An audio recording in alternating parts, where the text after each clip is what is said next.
one of the most difficult types is the intuitive introvert. The intuitive extrovert, you find among hunters, bankers, gamblers. But the introvert, he has intuitions as to the subjective factor, namely the inner world. Very difficult to understand, because what he sees are most uncommon things. He doesn't like to talk of them, if he's not a fool, because he would spoil his own game by telling what he sees, because people won't understand it. When the introverted intuitive would speak what he really perceives, then practically nobody would understand it. He would be misunderstood. And so they learn to keep things to themselves, and you hardly ever hear them talking of these things. That is a great disadvantage, but it is an enormous advantage in another way, in human relations.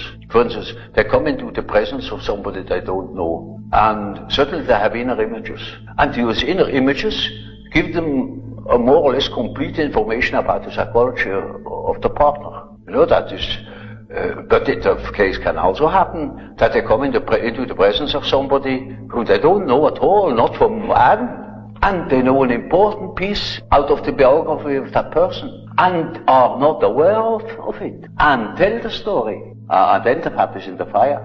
So the introverted intuitive has, in a way, a very difficult life, although one of the most interesting lives. But it is difficult often to get into their confidence, you know. The things that are interesting to them, or are vital to them, are utterly strange to the ordinary individual. The psychologist should know of such things, you see. When people make psychology, as a psychologist ought to do, well, the very first question, is he extroverted or is he introverted? He will look at entirely different things. Is he a sensation type? Is he an intuitive type? Is he thinking? Is he feeling? Because, you see, these things are complicated, and they are still more complicated, because the introverted thinker, for instance, is compensated by extroverted feeling, or by inferior extroverted, archaic extroverted feeling. So an introverted thinker may be very crude in his feeling life. For instance, the introverted philosopher